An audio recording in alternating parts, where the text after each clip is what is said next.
Dusk Pages presents The Adventure of the Silver Buckle by Denis, Smith. Holmes continued to throw himself into his cases as 1887 progressed, and they did not become any easier. There was the loss of the British bark, the Sophie Anderson.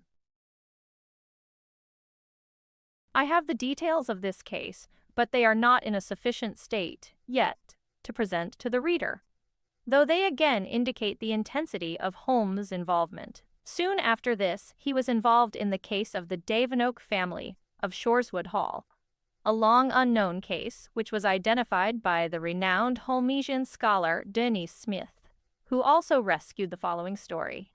After the Shoreswood Hall case, Holmes investigated the death of Mrs. Stewart of Lauder.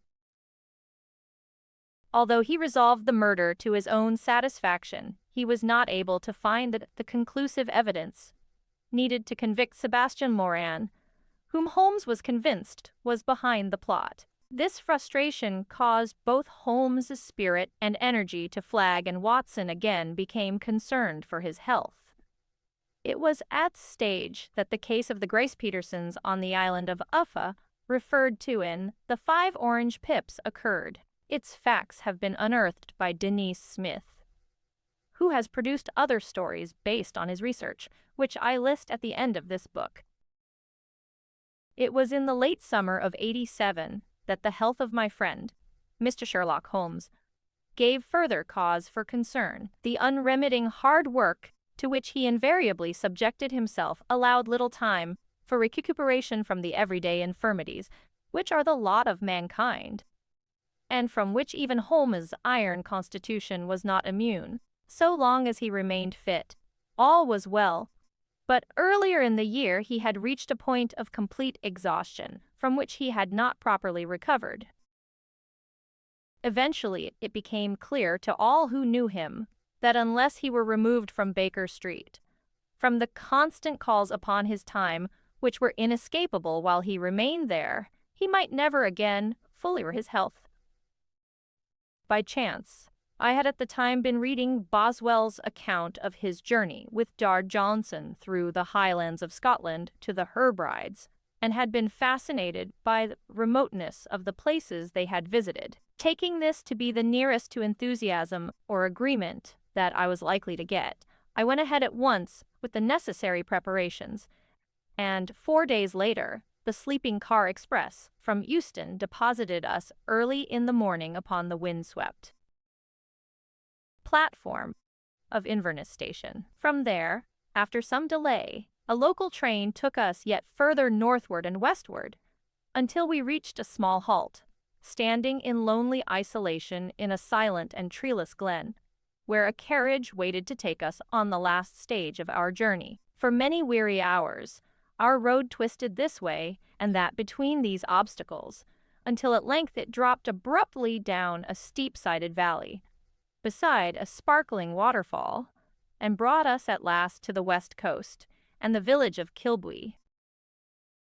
There was a cheery, welcoming air about the little whitewashed cottages which clustered about the harbor and the solid, granite-built Loch Eachel Hotel.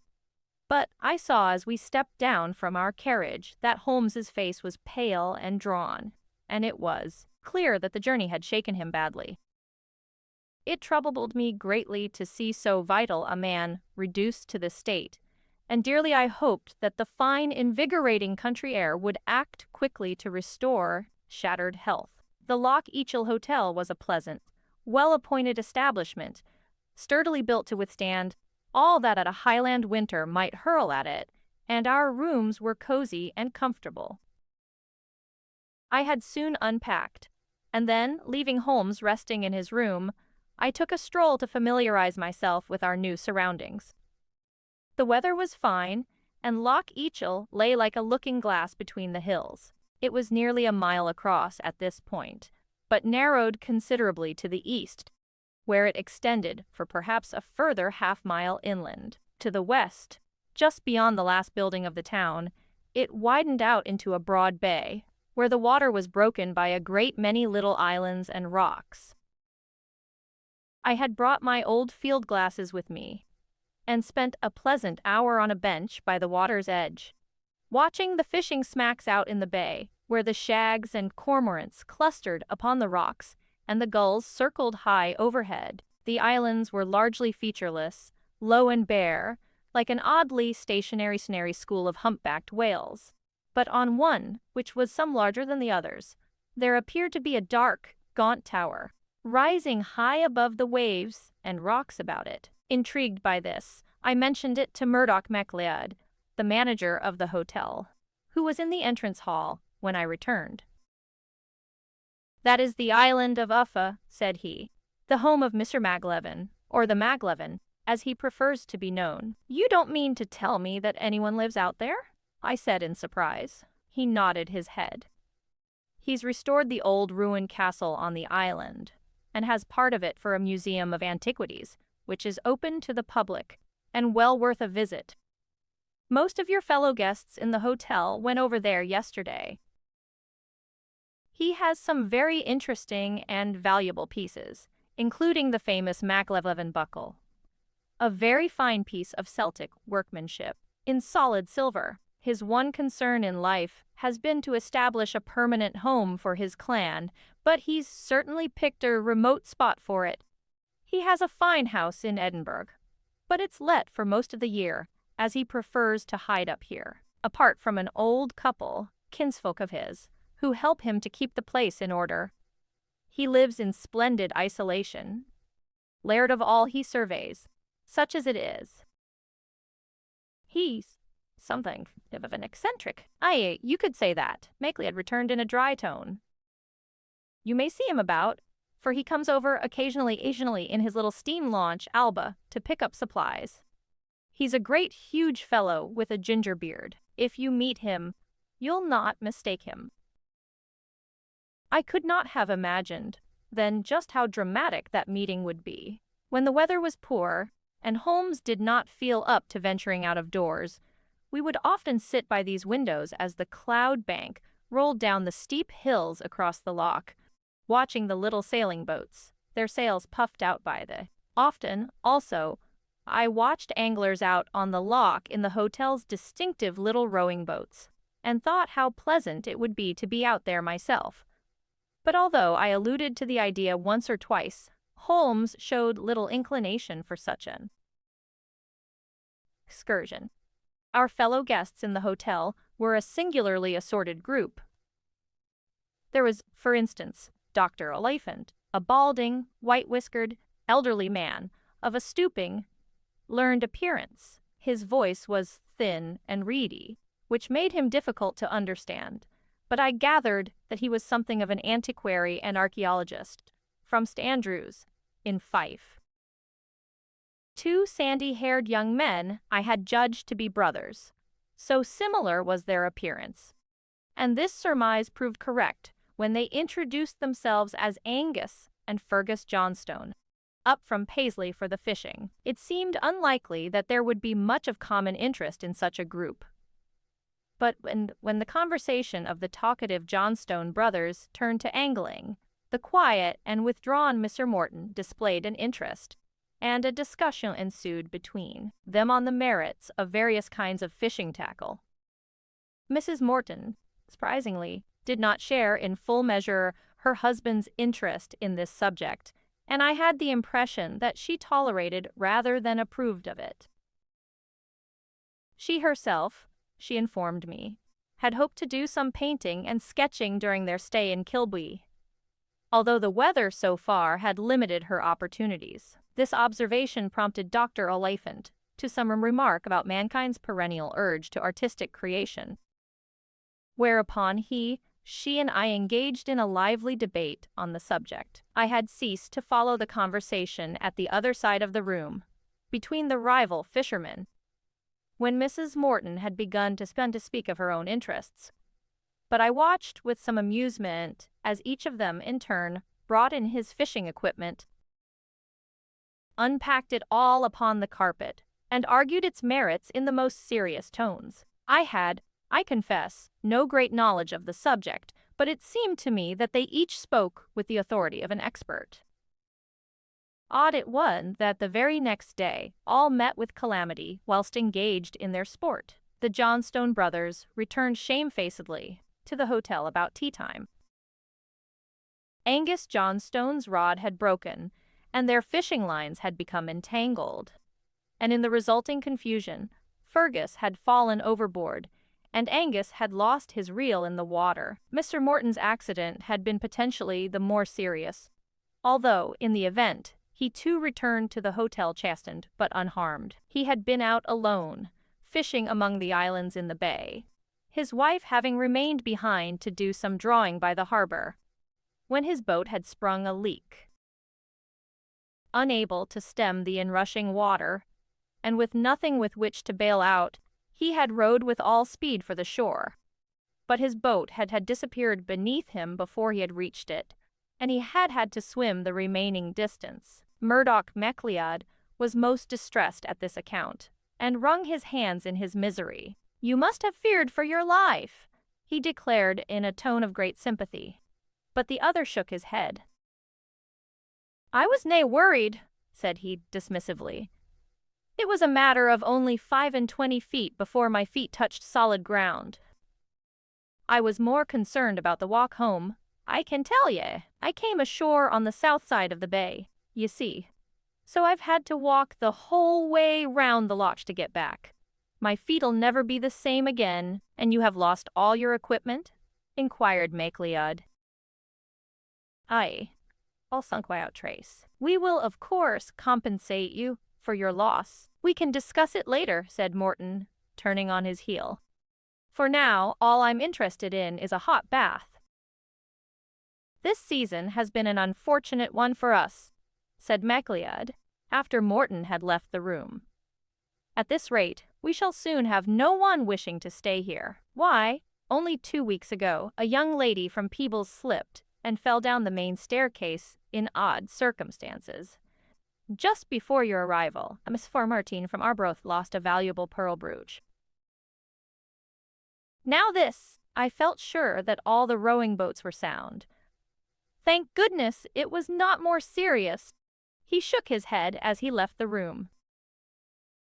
"What an odd and unfortunate thing," said I. "Indeed," said Holmes, and I seemed to read in his face that there was little point my raising again the idea of a fishing trip. It rained heavily that night, but the following morning dawned bright and clear, and there was much discussion at breakfast time of plans for the day ahead. Several of the hotel guests were to leave on the Friday, and were thus keen to make the most of their last day in Kilbuie. The Johnstone brothers, clearly undaunted by the previous day's experience, intended, once they had replaced their lost and damaged equipment, to spend their time fishing once more. "We'll try among the islands today," remarked Angus Johnstone as they were leaving. "Whatever happens, it canna be worse than yesterday."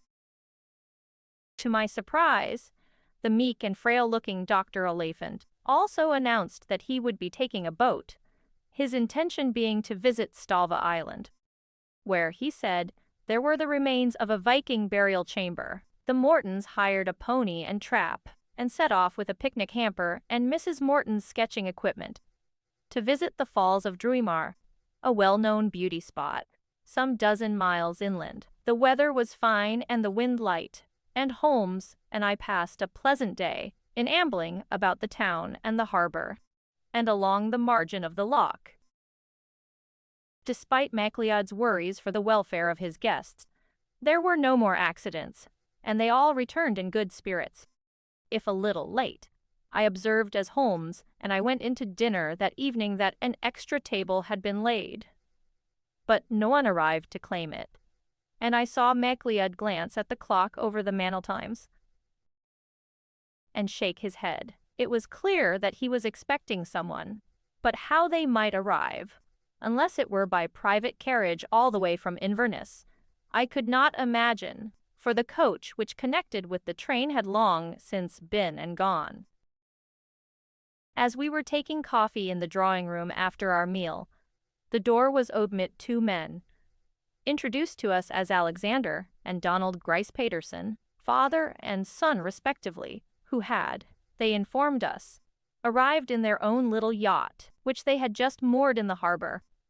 Alexander Grace Paterson was a small, wiry man of about 50, dark-haired and clean-shaven, with a shrewd, crafty, almost fox-like appearance. His son, Donald, was perhaps 22, a little taller than his father, and sported a black moustache, but with the same dark, fox-like look to him.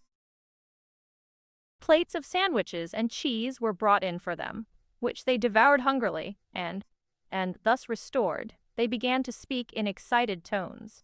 It was clear that they had recently had a very singular experience, which they were keen to share with their fellow guests. The older man was a senior partner in an Edinburgh legal firm, he informed us, into which his son had recently been admitted as a junior. Their specialty was commercial law, which could sometimes be a little dry, he admitted, even for those whose vocation it was. It's to remedy the dryness, he remarked with a crafty twinkle in his eye, in what was clearly a much-rehearsed witticism, that each year we spend as long as possible on the water. In short, we have a little boat, a 25-footer, the Puffin, which we sail about hither and thither for a week or two each year. In the past, we've been blown all over the Firth of Clyde, back and forth from the Ayrshire coast to Kintyre. This year, we thought we'd venture further afield, and plotted a course up the west coast of Argyll and beyond. We've not had the best of wind, but we've done pretty well, all things considered, and 2 nights ago, we slipped through the Sound of Sleat and moored for the night in Loch Alsh. Since then, we've not hurried, running in and out of bays and inlets, and exploring any nook of the coast which promised interest.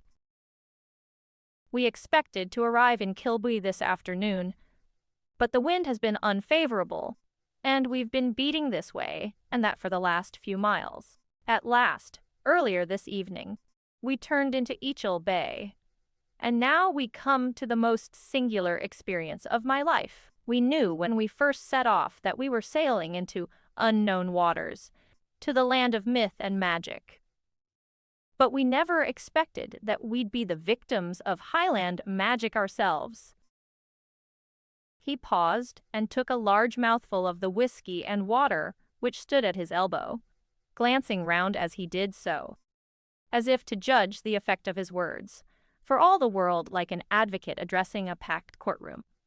His opening remarks concluded, he now came to the crux of the matter. We steered a course between the islands, but the wind was not so much against us now, as almost non-existent, and our progress was slow.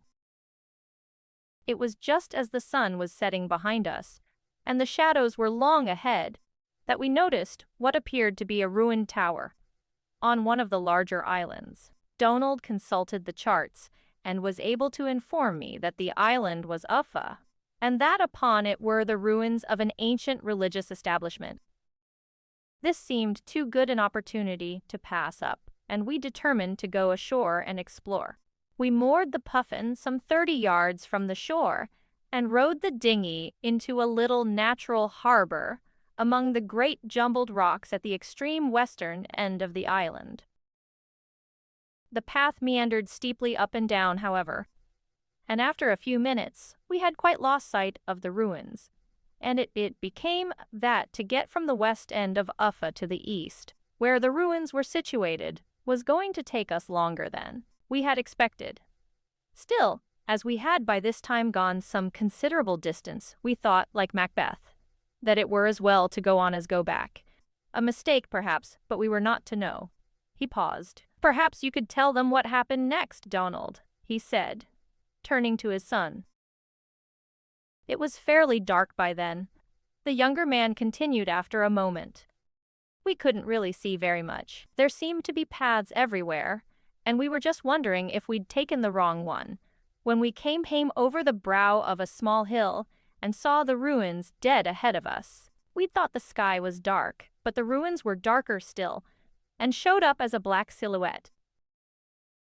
To the left stood the ruined tower, tall and stark, with a huddle of lower buildings surrounding it. To the right, some more disordered ruins. And then, He broke off and swallowed before continuing. As we drew closer, picking our way carefully along the rocky path, there came all at once the sound of movement somewhere just ahead of us, and then a dark, crouching shape scuttled across the path not more than 20 feet away. "The black pig!" cried Murdoch MacLeod. "What?" cried the elder Grace Paterson in return. "You are in superstitious country," said Dr. Oliphant. "There is a belief in these parts that the appearance of the black pig is an omen of evil. There are some," said MacLeod in a low tone, "who say the black pig is the evil one himself." Alexander Grace Paterson snorted. "Perhaps it is fortunate for us, then," he said, "that what we saw did not remotely resemble a pig. It was more like a man, crouching down." "Aye," said his son, "furtive and creeping, with his robes all draggling out behind him. I need hardly say that we were somewhat unnerved by this apparition," the elder Grace Paterson continued. Then, as we stood there, rooted to the spot, a faint, wavering light sprang up in a window high in the tower. "I think Donald," have cried out. "With all respect, Pa," his son interrupted, "I believe that you were the one doing the crying out. Well, well, be that as it may." Next moment an oblong of bright light appeared suddenly before us, as a door was flung open at the base of the tower, and a giant of a man with a great ginger beard stepped out, carrying a lantern. "MacLevin," said MacLeod softly, as Grace Paterson continued. "Who's there?" the giant's voice boomed out. "Why, man," cried Angus Johnstone, laughing, "it sounds more like a Grimm's fairy tale every minute." "No doubt," returned Alexander Grace Paterson, appearing a little annoyed at this interruption. But it did not strike us that way at the time. We stepped forward and introduced ourselves. "A strange time to come paying a visit," the giant boomed back at us. I explained our situation, that we had had no idea that the island was inhabited. "On our map," said I, "this building is marked only as a ruin." "Oh, is it?" replied he. "Then your map, sir, is sadly in error, reprehensibly so, and I recommend that you buy yourself a new one. But come, a MacLevin does not turn even the meanest wretch from his door. No offense intended, gentlemen. Pray step this way." We followed him into his castle. He was most hospitable, I must say, and showed us into the clan museum that he has established there. "I'll not light the lamps in here," said he, "for I ken you're in a hurry to be off. But take this lantern and have a look about, while I prepare some to warm you." Shortly afterwards, we joined him before a blazing fire and drank his health, and 5 minutes later set off back to our boat, carrying the lantern he had lent us. "Had you mentioned to him the creature you had seen earlier?" queried Holmes. Grace Paterson shook his head. "I'd thought it best not to. Does he keep a dog?" "No, and there are no sheep or other animals on the island, either." "It's the black pig," said Murdoch MacLeod again, in a tone of awe. "One moment, if you please," said Grace Paterson. "Our story is not yet finished." "Dear me!" cried Dr. Oliphant. "Yet more adventures?" "Indeed! You have not yet heard the strangest episode. We eventually reached the western extremity of Uffa, although it was not easy finding our way in the pitch blackness, and the lantern was little help. There, where we had secured the dinghy." He paused and looked about the room. "Well?" queried Dr. Oliphant impatiently. "Nothing. Nothing. Not a thing. No sign whatever of our boat. Just the dark sea splashing over the black rocks. We could see the Puffin riding at anchor a little distance off, for we'd lit a lamp on her before we'd left, but we'd no way of reaching her.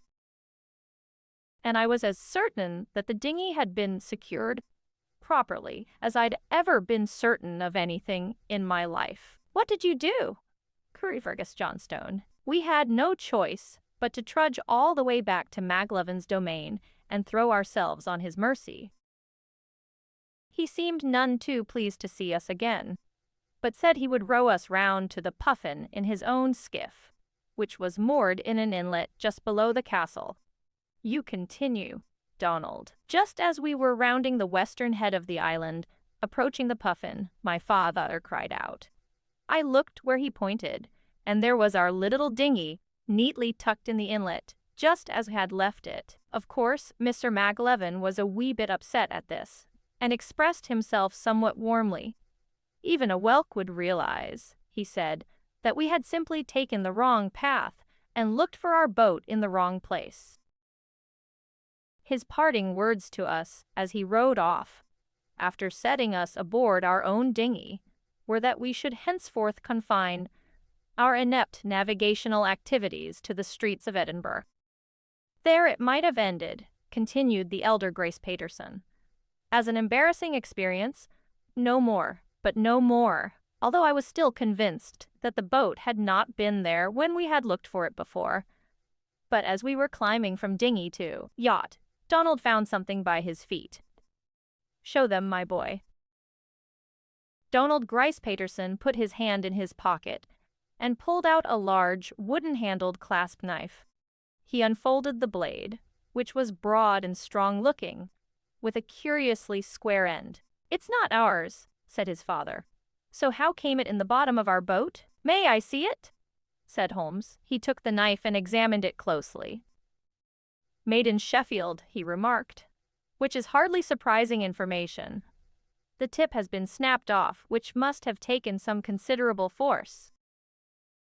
The knife was passed around the room, amid much murmuring of interest, but no one could make any useful suggestion regarding it. Someone has been playing tricks upon you, declared Dr. Oliphant. Someone, or something, said Murdoch MacLeod.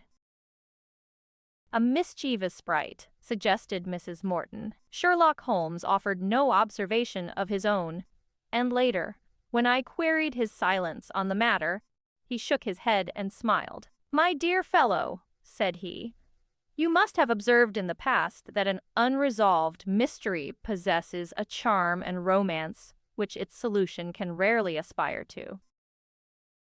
It is for this reason that, unless it is likely to involve them in a personal loss, men often prefer mystery to enlightenment. I could have suggested at least 7 possible explanations. All of them were fairly prosaic.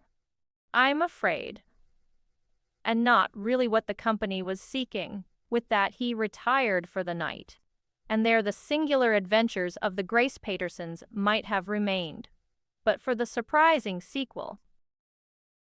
We were seated at breakfast the following morning when there came the sound of raised voices from the hallway outside. Moments later, the door was flung open, and ignoring the protests of the manager, in strode a gigantic figure whose tangled ginger hair and beard identified him instantly as Maglevin, closely followed by a police constable. The Laird of Uffa's eyes passed quickly over the assembled diners, until they alighted upon the luckless Gryce Patersons. There they are, he roared.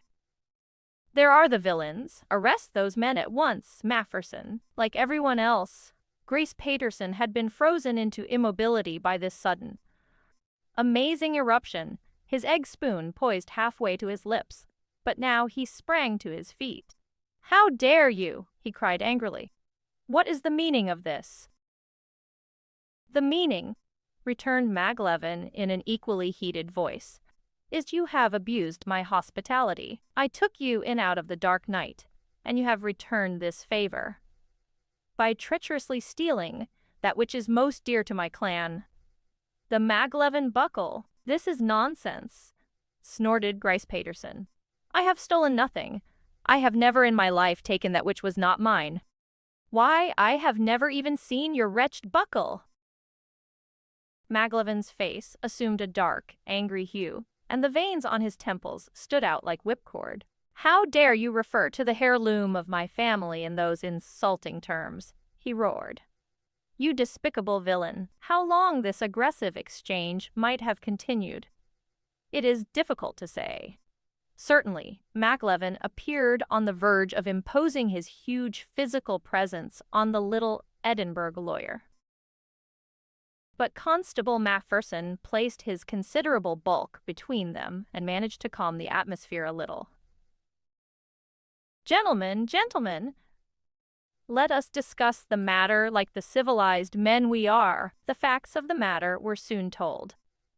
The Laird of Uffa had last seen his family's heirloom during the previous afternoon, when he had been rearranging some of the exhibits in his museum. He had not entered the museum with Mr. Grace Paterson and his son, but had given them a lantern and told them to look round by themselves if they wished.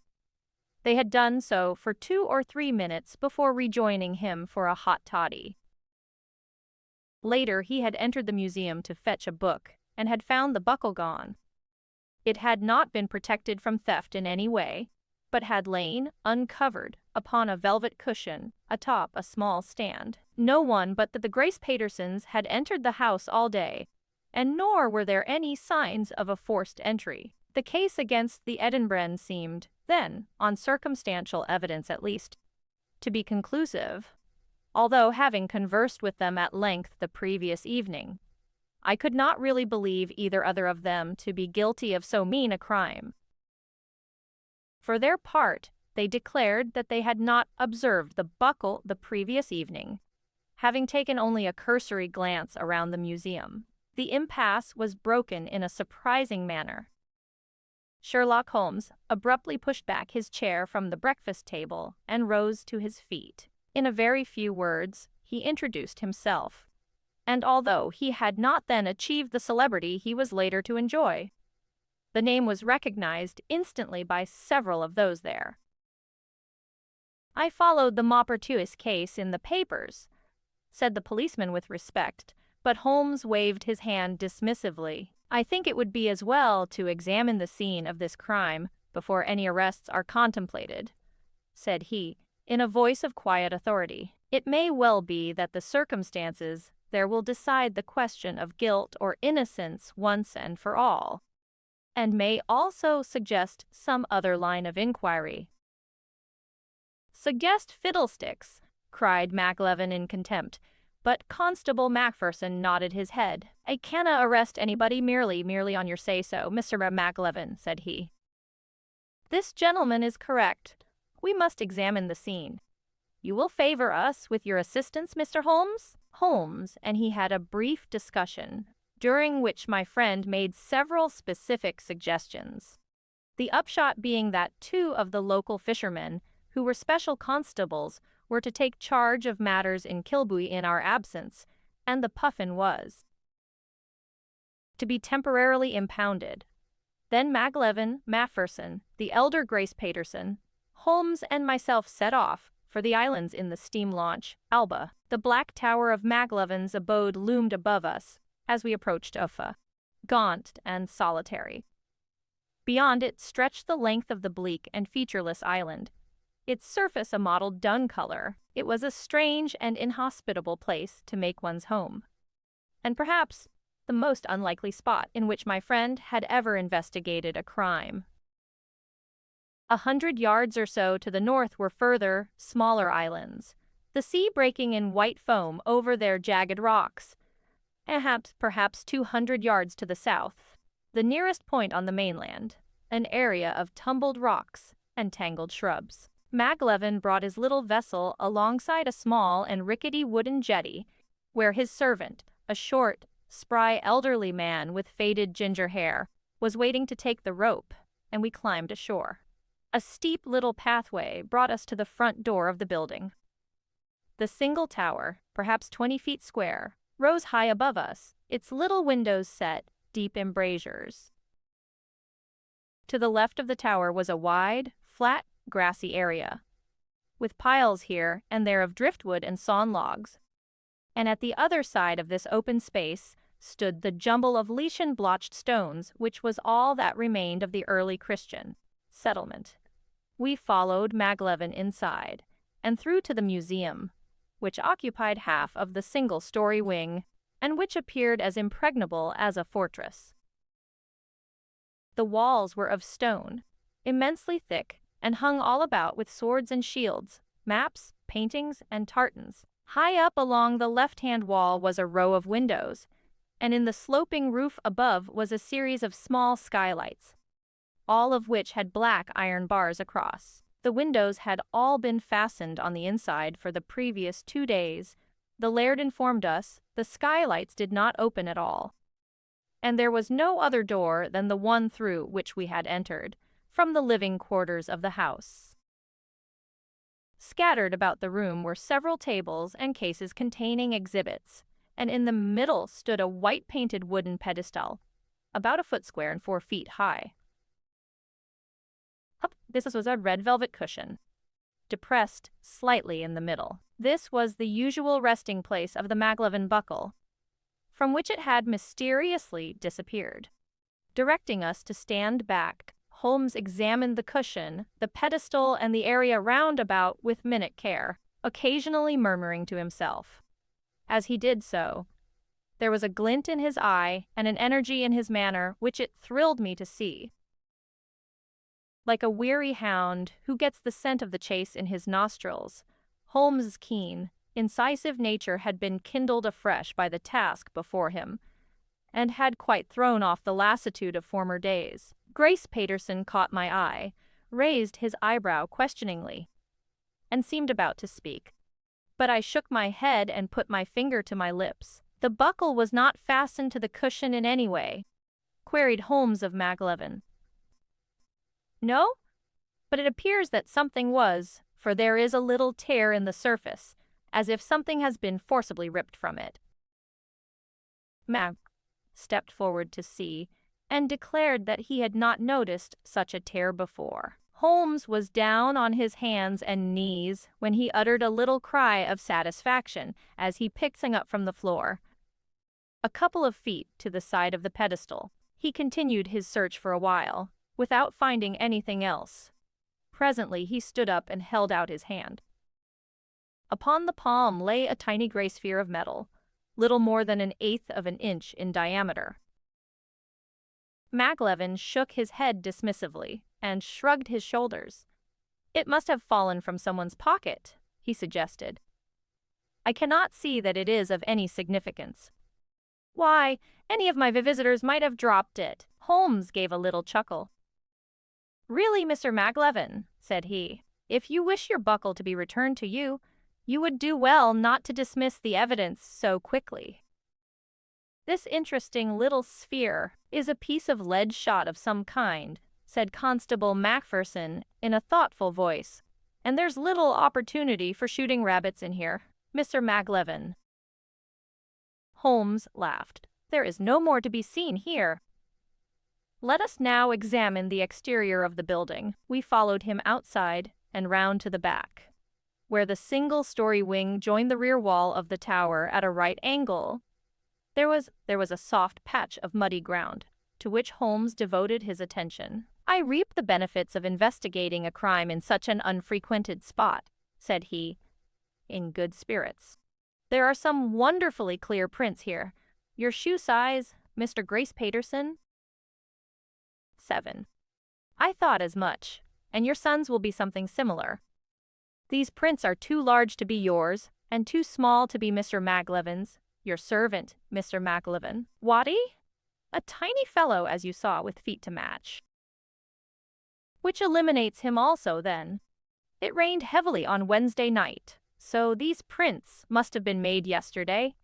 You did not have any visitors? I never open my house to visitors on a Thursday. Then these prints of the thief. We all pressed forward to see. A clear impression of a right foot.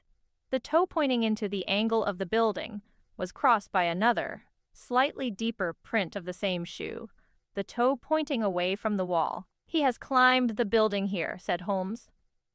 The deeper print was made when he jumped back down. Might this be where you saw your ghostly figure last night, Mr. Grace Paterson? It could very well have been, replied the lawyer.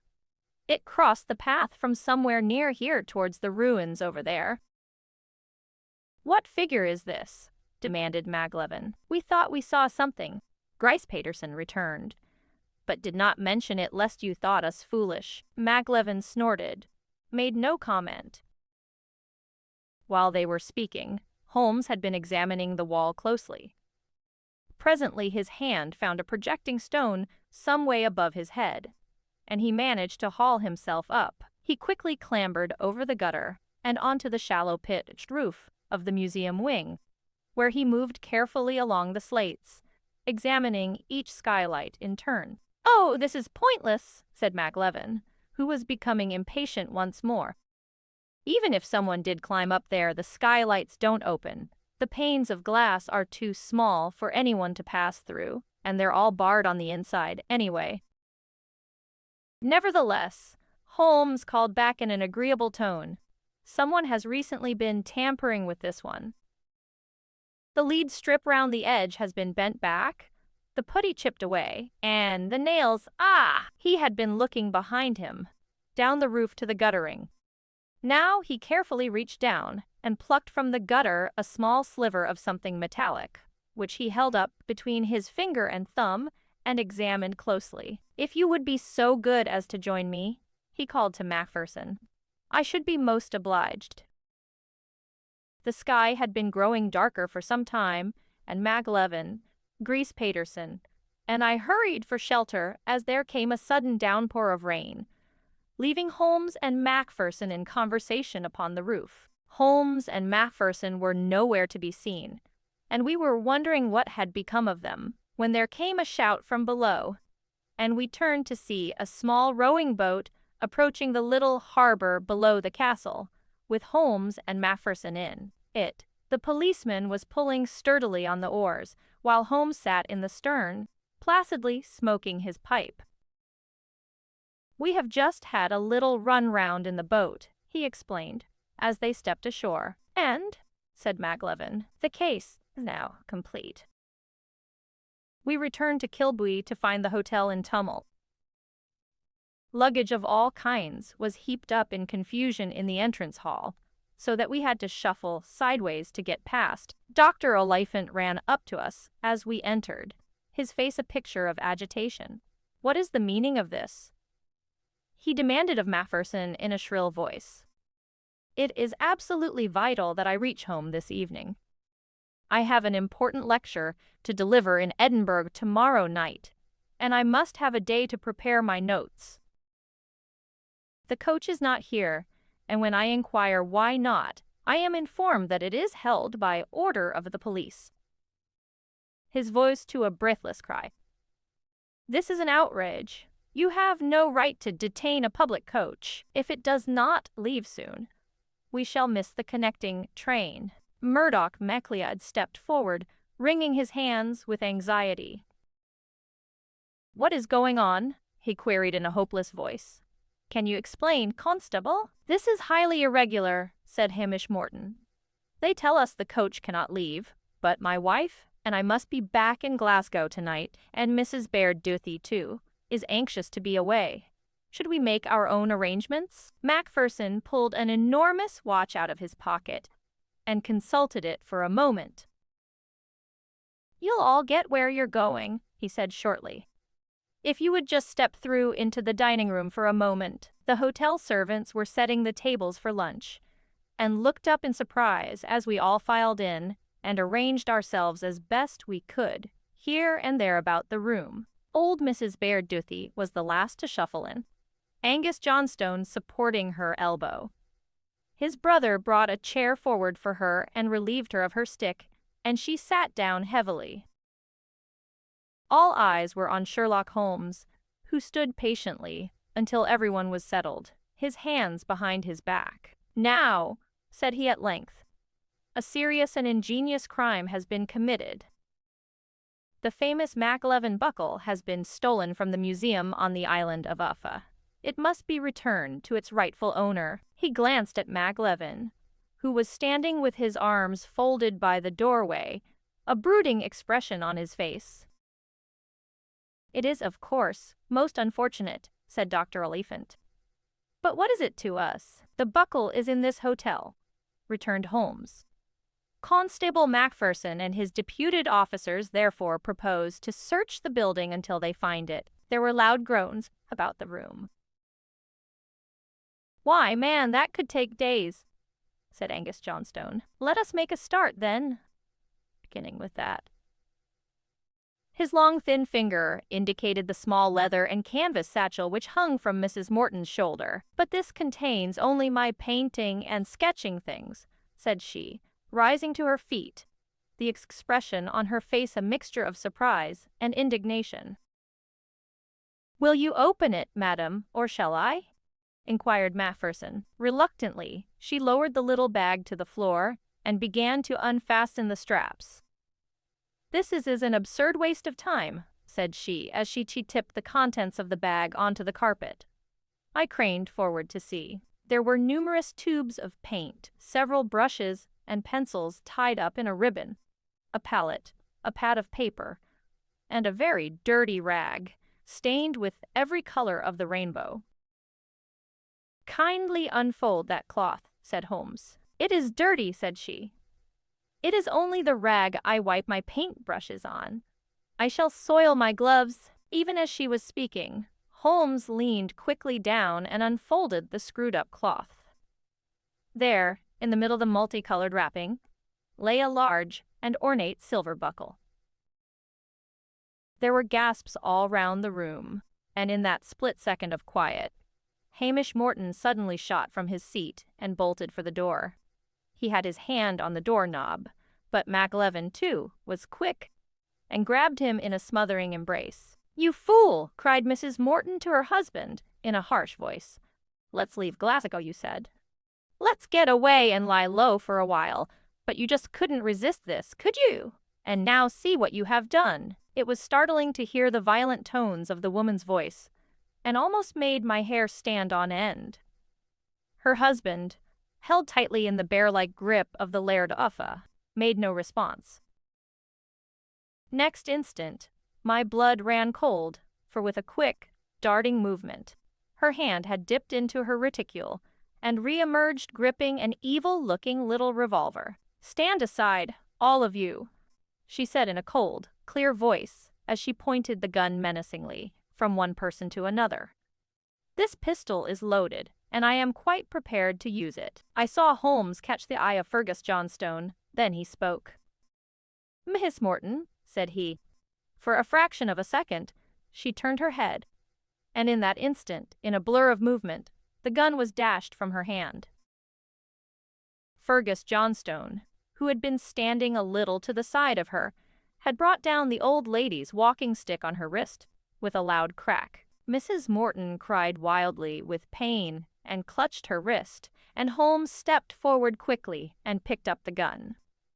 In a minute Macpherson had whistled up his special constables, and the prisoners had been taken away. Then Maclevin stepped forward to where his precious heirloom still lay on the paint-smeared rag.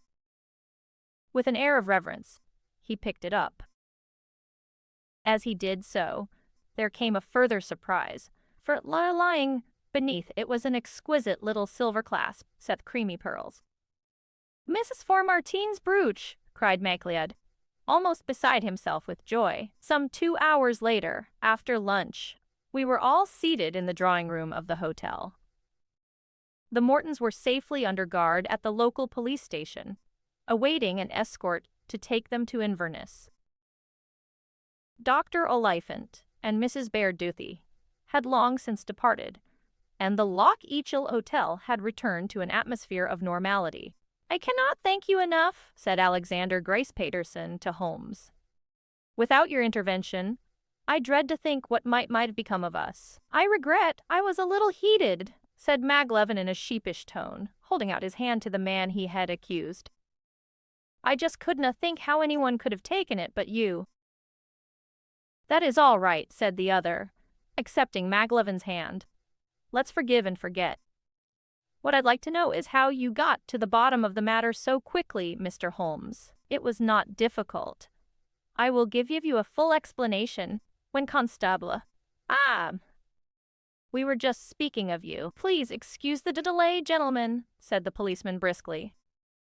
"I have had a busy time of it.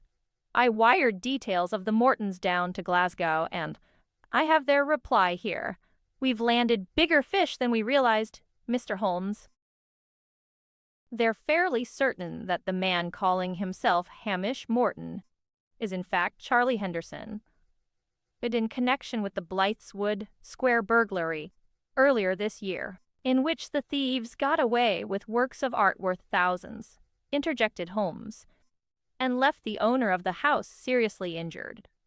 I recall it very well, and the woman, who has used so many names in her career that it's hard to keep track of her, is wanted under the name of Mary Monteith for a long series of frauds and forgeries. Apparently, she has real artistic gifts, but she's used them only in the cause of crime. She's suspected of being behind some of the most brilliant art forgeries of the last dozen years. Well, I never, ejaculated Grice Paterson. But come, Mr. Holmes, tell us how you got onto them. He declared that all his fishing equipment had sunk without trace. Yet when I had seen it the previous evening in this very room, I had observed, without giving it any special attention, that his rod was of the sort which is fitted with a large cork handle. It seemed unlikely that such a rod should have sunk. It might, of course, have become entangled with some other equipment and been dragged down by it, but Morton merely said it had sunk. It seemed to me that he was lying, but I could not think why, unless he merely wished to swindle the hotel out of a few pounds by way of compensation. It was a petty matter, and I gave it little more thought. You did not look a very likely pair of thieves, he remarked, turning to the Grice Patersons with a chuckle. But I have known many criminals in my time, and a good half of them did not appear capable of the crimes they had committed. So I preserved a professional detachment on the matter and reserved my judgment. My examination of the museum revealed, as you saw, a small tear in the cushion upon which Sir Magleven's buckle had been lying when last he saw it, which at once suggested to me that some hook, or other sharp device, had been used to lift the buckle. This in turn suggested, of course, that the thief had not been in a position to reach it with his hand. The obvious conclusion was that a line with a hook attached had been lowered from above through one of the skylights. When I found on the floor a small piece of lead shot, such as fishermen use to weight their lines, this presumption became a certainty. The weight would help the line to drop straight, and give the thief more control over it. No doubt the piece of shot we found had become detached when the hook snagged the cushion and had to be forcibly yanked free. The next thing, then, was to examine the exterior of the building. Here I was fortunate enough to find very clear indications of where the thief had climbed the wall. The fact that I could only just reach the only usable handhold, and I am a good 6 foot in height, indicated that the thief was not a small man, as also did the size of the footprints. These indications eliminated the Grice Patersons, as far as I was concerned. I then examined the skylight, which lay immediately above the stand on which the buckle had been displayed, and it was obvious at once that one of the panes of glass had been removed and later replaced. The lead around the glass had clearly been bent back and then flattened again. That would have presented no problem, and nor would it have been difficult to chip away the putty with a knife. But there were also galvanized nails bent over beneath the lead to hold the pane firmly, would have required a greater application of force. Was this, I wondered, how the knife blade came to be broken? This conjecture was at once confirmed, for there in the gutter below me was a little shiny triangle, the missing tip of the blade. It seemed clear enough, then, what had happened. The thief had been at work when you chanced upon the scene, Mr. Grice Paterson, and was evidently the figure you saw cross the path in the darkness. He would then have returned to his boat, but must have taken the wrong path in the darkness and mistakenly set off in your boat, rather than his own. You came along shortly afterwards, found your boat missing, and returned to seek Mr. Magleven's aid. The thief, meanwhile, must have realized his mistake, and soared your boat, in which he had dropped his knife, found his own boat, and left the island for the second time. So much seemed clear. But who, then, was the thief?